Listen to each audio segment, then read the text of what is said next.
Hey there. Welcome to the IDP Plus Player Props Podcast, where if you're looking for a healthy choice of tackle props on any given week, you've come to the right place. I'm Axton, that's Johnny. You sit tight, and we'll get back. We'll be right back as we get into our favorite tackle props for this week in just a moment.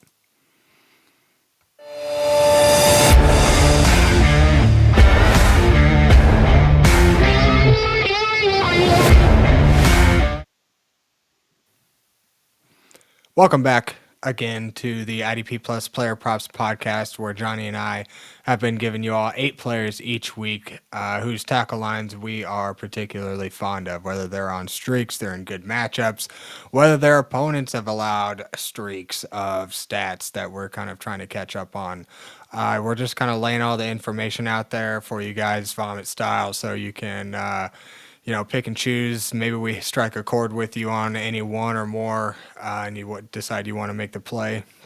Good for you. I'll just remind everybody, these aren't even really suggestions. We're more laying out research we've done for ourselves to place our own bets. So, pick and choose what you like. If we don't convince you on something, you don't have to take it. Or if we do, if we strike a chord, again, like I mentioned, maybe we can talk you into something here. So, I'll just remind everyone to, bet within your means. Let's be responsible with these plays. We just kind of want to have fun. We don't want to bet the house on anything. So, you know your limits here. So if you feel like you might need help or have trouble, call 1-800-GAMBLER. So without further ado, we'll lighten the mood up a little bit here, and I'll let Johnny jump into his first pick of the week. So what do you got for us, Johnny? So after looking at the lines here, Axton, one line I particularly like is Jonathan Greenard, who's a defensive lineman who's normal tackle getter, high volume tackle getter for a defensive lineman. We need him to get over his line of 2.5 combined tackles. And the line is set at -145. I'm sorry, the odds are set at -145. And I will say this first and foremost. If you're somebody who's looking at the odds, maybe you're doing singles, and that's a huge factor. This bet isn't really as sexy, but to me, I just like to look at bankable plays, and I think this is a bankable play. I usually like to parlay these bets too, and I'm looking to do that with this pick. It's a great pick for that. Jonathan Greenard has hit this marker over 2.5 combined tackles in 11 of his 15 games played. So promising line there. He's hit it also in the last 6 of 7 games, so even more promising as of recent. Since the bye, I believe in week 4, he's come back after that initial first couple games with Minnesota, and he's really gelled since then. He's had 38 combined tackles in his last 10 games. Of course, a nice clean average of 3.8, so that's well above a tackle to hit this marker, his average. Green Bay, his matchup this week, gives up the 5th most tackles per game to defensive linemen. They actually give up 18.5 tackles to opposing defensive linemen. So a lot of it has to do with Josh Jacobs getting the ball so much. Keep in mind, if you are maybe looking for other defensive props, Jonathan Greenard is also a guy who is close to leading the league in sacks, but don't go and chase those. This week, let's focus on the tackles because Jordan Love has only been sacked 11 times in 15 games. So this is a strict tackles play, and it's a great matchup for it. He's hit the last 2 weeks, and those were against Seattle and Chicago, both bottom 5 matchups when it comes to tackles. So if he can do it in those last 2 games, I have all the confidence in the world with Greenard here. He's actually played Green Bay. We got a nice litmus test in week 4, if we look back, when Minnesota played Green Bay for the first time, and Jonathan Greenard in that game had 5 tackles, 4 solos and 1 combined. So that was well above doubling what the marker is here. So we only need 3. He got 5 the last time he's played, and he's rolling right now. So once again, Jonathan Greenard, a bankable play here. Over 2.5 combined tackles for -145. Axe, over to you. Yeah, you said it, man. I'm looking here at his games just for this season, and let's just kind of rip off the total tackles. 3, 6, 2, 4, 6, 5, 3, 2, 3, 4, 3, 5, 4, 2, and 0. I don't know if he even played the very first game, and it looks like he might have been limited in the second, potentially. Either way, this guy... What's that? rough initial start with a new team. We'll put an asterisk. Exactly. I mean, things you can, exactly. Things you can put an asterisk by. So, I mean, this guy's been money pretty much all year. This almost seems like a freaking sack line for Jonathan Greenard at this point, with the way that this defensive line has been playing. And you're looking to go up against a Green Bay Packers team that's been running the ball like crazy. So you got to figure that Jonathan Greenard's just going to happen into a couple of tackles, and then you're just looking at one extra. You said that the Green Bay Packers are giving up 18 tackles a game to defensive linemen. Well, you got to figure there's 4 linemen on the defensive line. If you split that up 4 ways, you're looking to double this line damn near. So, I mean, that's, you split it up 5 ways, that's still 3 tackles apiece.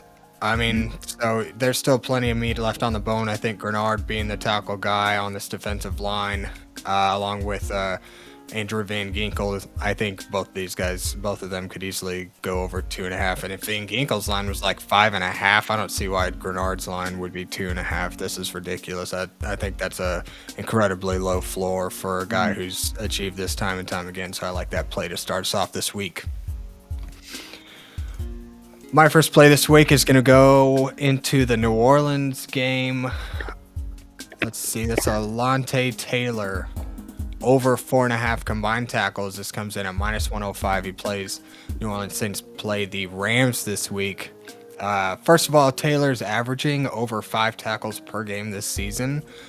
So we're looking at a healthy floor already just to start. So, and then second of all, the Raiders give up over 14 tackles a game to opposing quarterbacks. So split 14 tackles a game up 3 ways if there's 3 cornerbacks on the field, and we still get this. So I think that Alontaetaylor, given the incredible floor that he's displayed this year, also in a middling but encouraging matchup here where likely to follow a guy like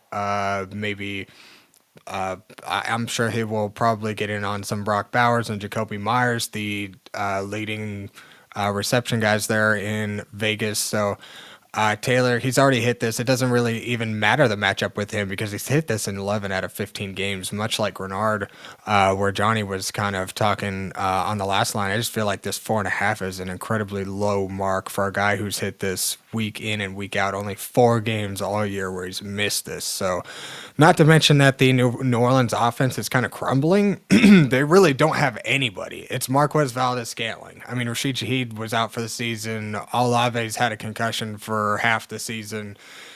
They've lost quarterback after quarterback. Even Taysom Hill's out. Kamara's out. I mean, Kendre Miller is only even playing. They're splitting the backfield at this point, and it's ridiculous. They're just completely in shambles. So I don't anticipate that offense to be on the field a lot, which means the defense will be. So I just think 4.5 is an incredibly low line for a guy who's averaging over 5 tackles per game. So give me that all day long at -105. So what do you think, Johnny, on that one? And then we'll get into your next play here.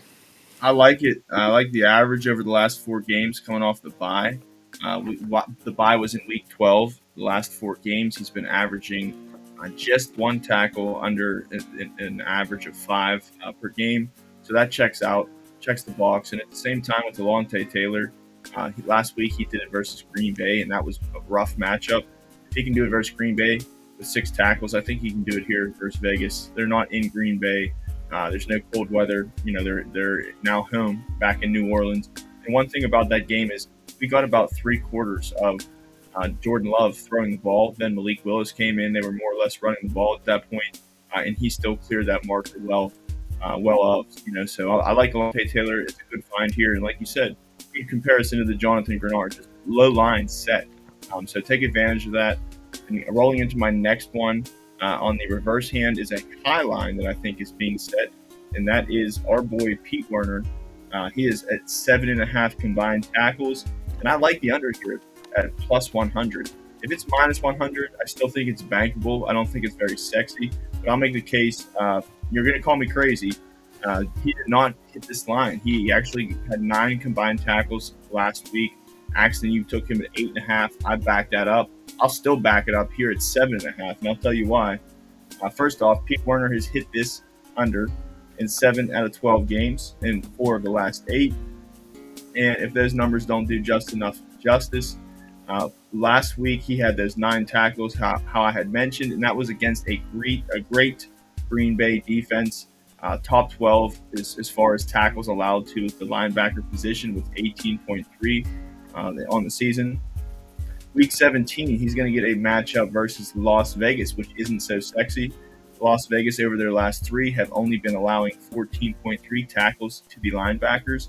And in this linebacking duo, you've got Demario Davis, who's the biggest factor. And he's not even the player we're talking about, but is the biggest factor. The last 3 games, he's had a combined of 32 tackles, 10 last week, 14 the week before, 8 the week before that.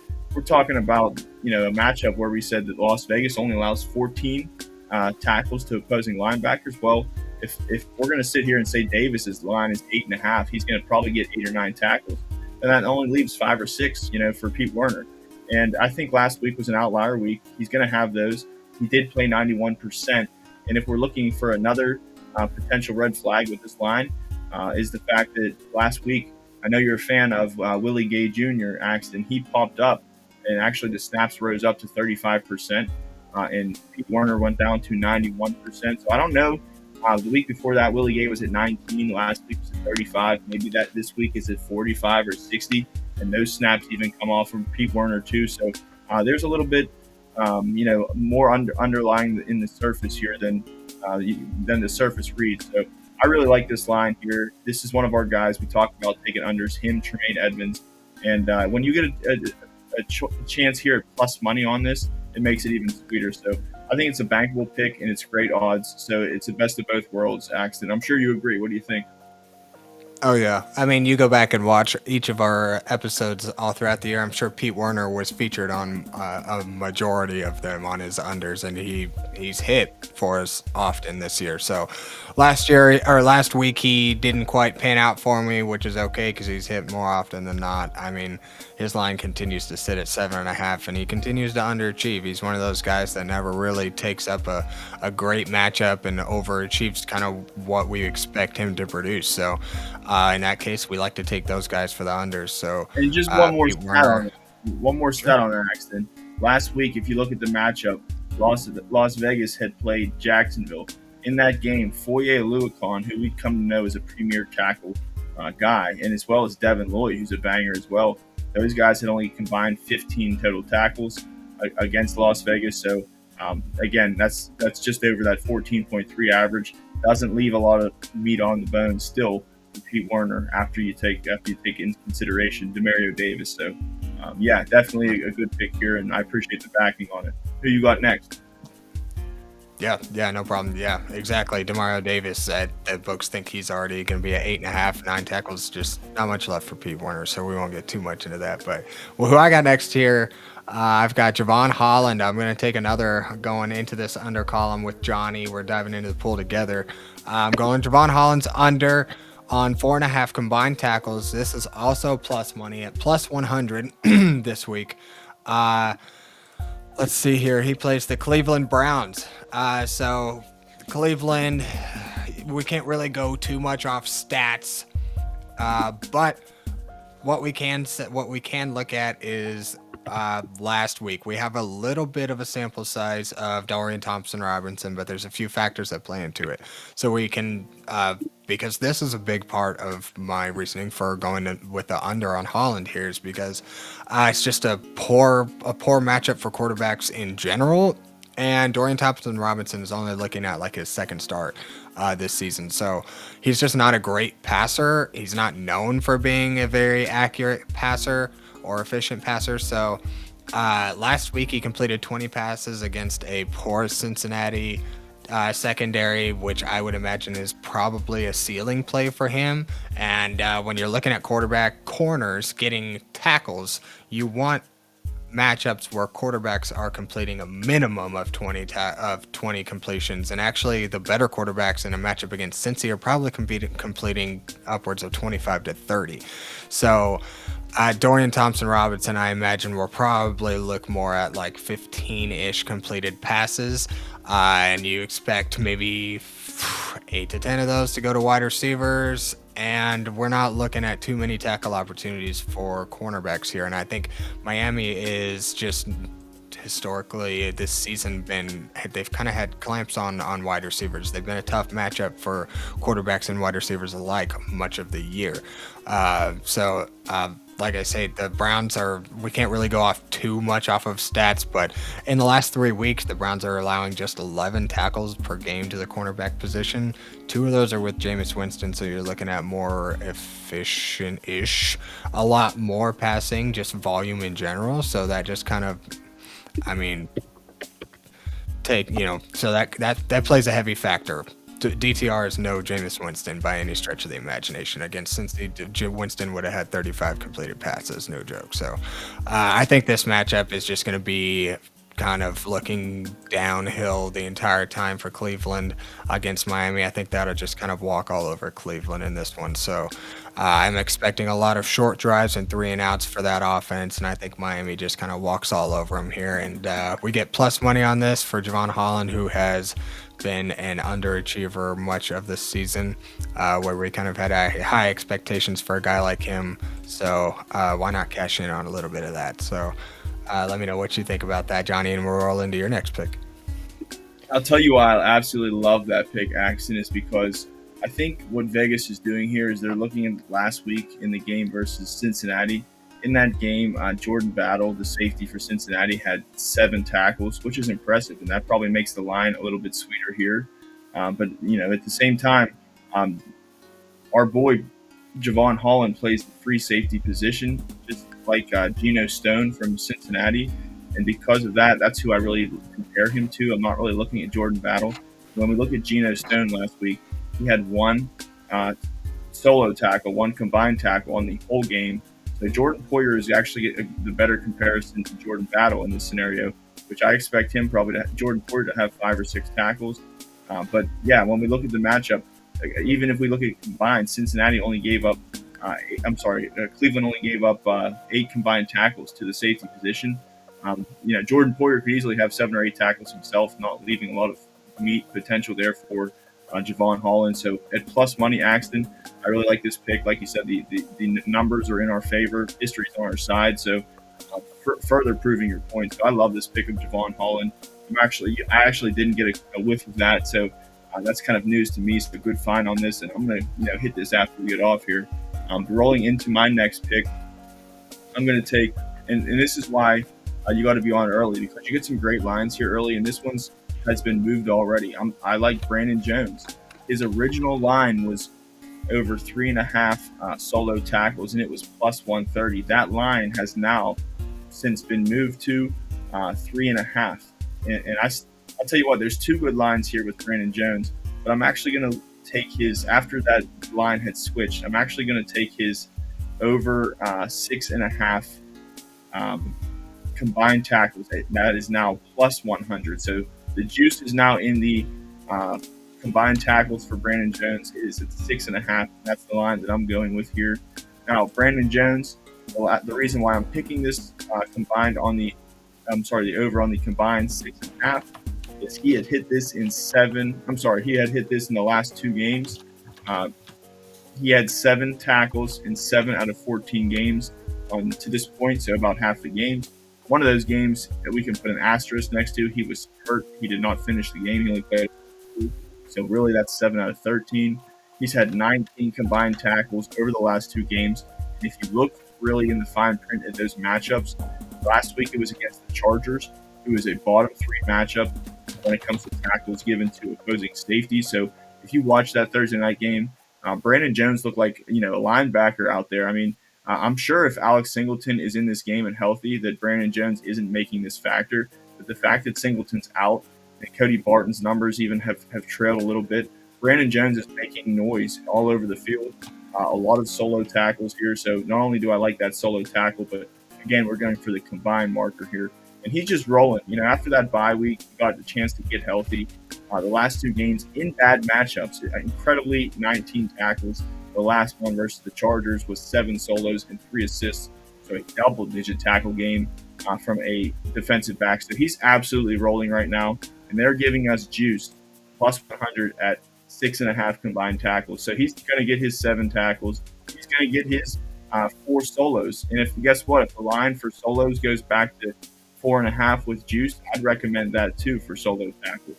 Brandon Jones, all of his lines haven't really dove into much assisted tackles, but I love his over on his combined tackles. Love his over on his solo tackles, whether it's 3.5, 4.5. Brandon Jones is a walking bomb this week, so look for him to have a big week and continue to be a stalwart for that Denver defense. Axe, back to you. Yeah, no doubt. And you're looking at a matchup where Cincinnati is just going to be launching the ball. Joe Burrow throws the ball a ridiculous amount of times, and he's a great quarterback. So we're looking at a lot of successful passes. The secondary ought to be pretty busy. And Brandon Jones being I would imagine being the leading tackle getter in that secondary. Yep. I don't imagine Surtain or Riley Moss are even sniffing 8 to 12 tackles in any given week, and it looks like Brandon Jones can do that. His counterpart, PJ Locke, the free safety, 8 combined tackles over the last 2 games, so just averaging 4 for him. And you're right, this game, Cincinnati's allowing 13.9 tackles to opposing safeties, and you figure both of these teams need to win this for playoffs, so we probably may see a big game by Chase. Hopefully Higgins is healthy. That only helps the case too, so big implications on this game. So Brandon Jones is in the limelight this week. Yeah, and then maybe that's another factor we should consider too, or look to somehow try to calculate sometime is percentage of tackles that they get in their respective position on their team, and compare that to tackles allowed by the other offense, by the opposing offense. Because if Cincinnati's given up, I forget what you said, 13.9. The 14 tackles per game. And if Brandon Jones is getting on average 2/3 of the tackles on his team at the safety position, well, you can lock in 7-8 tackles right there. I mean, just kind of as a rough guess. Of course, we don't want to bank on that in all cases, but that's a good ballpark right there. Just kind of a floor that you can kind of look at, and looking at 7 to 8 tackles there. And he's a guy that has proven that he can overachieve. He has his lowest tackle game I'm looking here is 4. He did 3 once, 4 once, and the rest were 5 and 6. I mean, his floor is flirting with his 6.5. So I like that line this week for Brandon Jones there. And the 3 was the game he got hurt. Yeah. You mentioned that earlier. Yeah, exactly. So I mean, we even have an asterisk by that one. So count that one last game where he got under even 6.5. So yeah, I think this ought to be a good matchup. They get Riley Moss back, so since he may struggle a little bit, but I think that Brandon Jones still ought to be busy. My next play here, we've got Taronjohnson. I've got a real juicy one here because I was kind of looking at his combined tackle line. I was telling Johnny before we hopped on earlier tonight.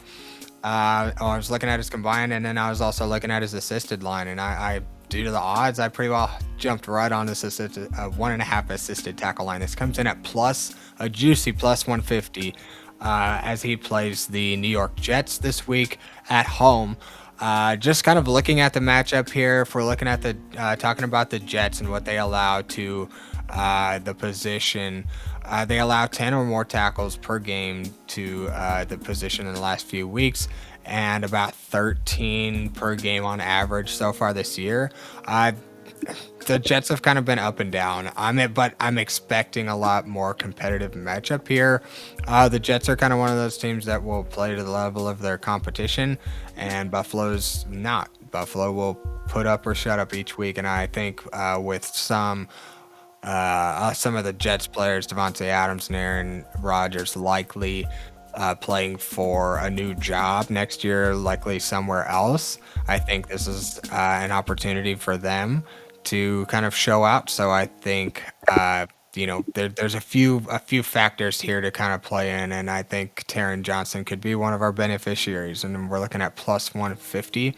And if we look at Taronjohnson this year, he actually just has one game with no assisted tackles so far this season. So we're already looking at a solid floor considering the line is just 1.5. Just So we can almost lock in one assisted tackle. We just need him to get one more, and he's no stranger to assists.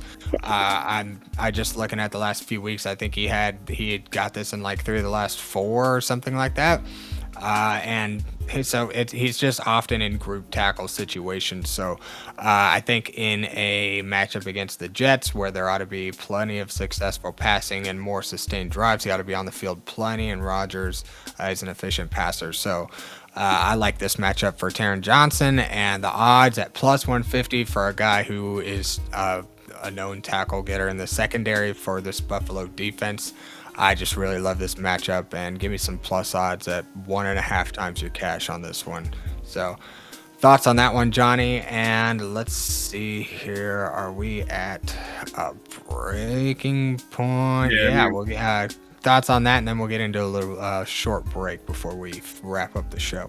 Yeah, man, I love the odds. It's a good find. We talked about before the show this assisted line and also the combined at 4.5. Both make sense here. This one just had the sexier juice at plus 150. So good find, Axton. And on like recommending the combined as well. Sorry, I just want to put that in there.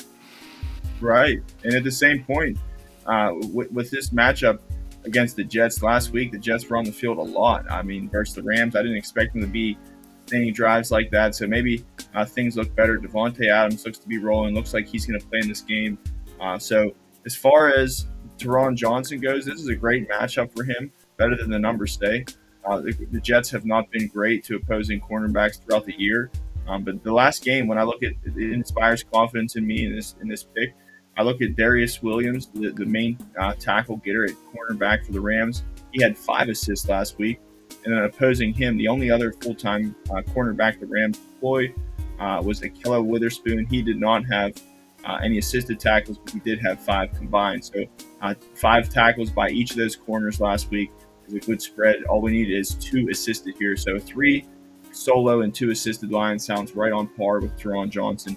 Great, tackle floor guy looking at the cornerback position. Really an outlier at his position and a really safe play. So I'm on the side with you, Axton. And this juice we're getting makes it a no-brainer. So love that pick. And before I get into my next pick, I just wanted to mention to all those viewers and listeners who continue to rock with us, we thank you. All those subscribers, we thank you too. And if you are thinking about becoming a subscriber, not only do we have great bet and fantasy content here at IDP Plus all throughout the fantasy season, but going into the off season here, don't think your money is being wasted. We do have subscriptions still being available for purchase.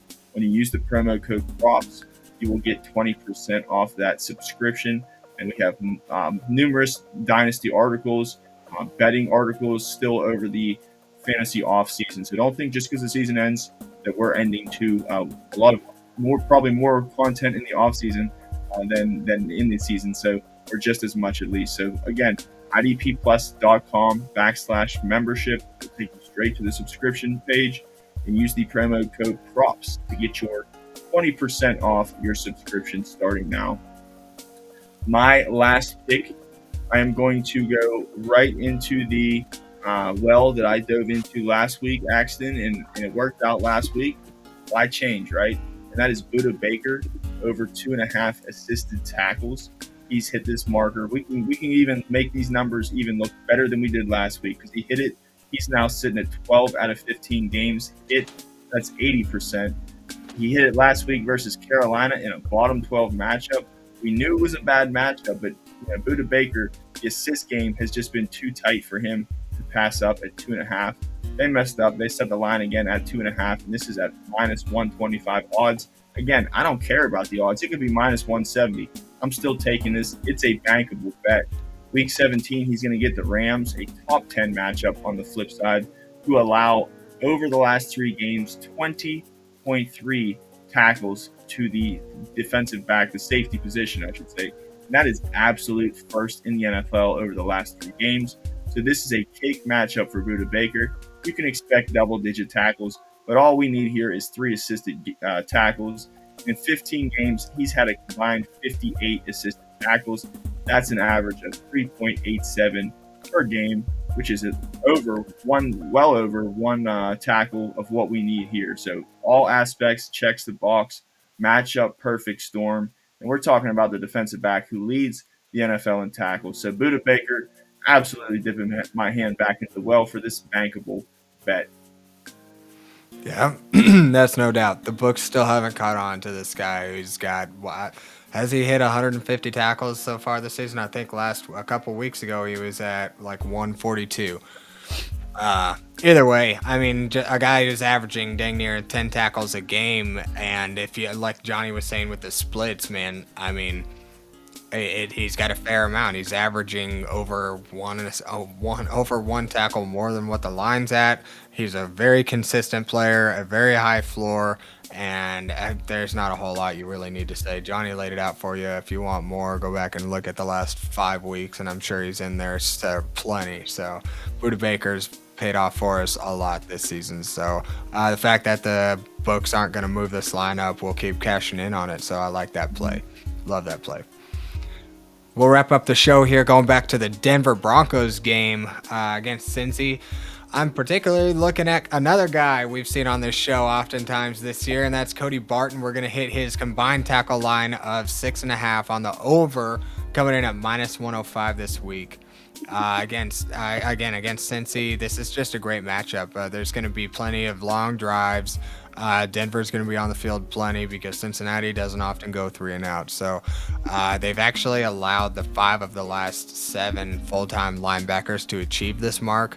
Against the Browns, I'm not really counting 2 linebackers there because they deployed a split between their LB2s last week or a couple of weeks ago. So most teams generally deploy 2 full-time linebackers, so we'll call that an asterisk kind of play. But 5 out of 7 is pretty damn good, and that's while allowing a whopping 19 tackles per game to those linebackers in the last 3 weeks specifically. So that's more than enough for Barton to achieve this line, and for the linebacker 2 in Denver to still get 12 tackles and have a great game himself. And that's just with us barely getting over this line. And I think considering that Barton has hit this in 10 out of 16 games already this season, 5 out of every 8, for a guy that's cashed for us so far this season in a great matchup, -105, I think that's a good way to wrap up the show. I think Codybarton can easily tap into this 6.5 combined tackle line. This could be something that he gets pretty early in this game, I feel like. So that's going to be the last play for week 17 of the NFL season. Comment, like, subscribe. If we struck a chord with you, let us know. If you've got any other plays that you like, throw it in the comments. Let's talk about them. We'll share some of our other plays and whatnot. This can be kind of a good time. So if you've been here before, thank you for rocking with us each week. If you're a first timer, hopefully you've enjoyed what you've seen and want to come back. I imagine we'll be doing this through the rest of the playoffs. So stick with us. And, we've had a good little stretch, good little month and a half here. So we're hoping that we can keep the ball rolling and keep kind of adding to this bankroll that we're building here. So thanks again, everyone, and good luck out there. We will see you back here next week for Week 18, one of the trickier weeks of the NFL season, on Week 18 of the IDP Plus Player Props Podcast. See you next time. Thank you for watching the IDP Plus YouTube network. If you enjoyed this video, give it a thumbs up and don't forget to subscribe to our channel. Be sure to tap the bell icon to get notified whenever we upload new content.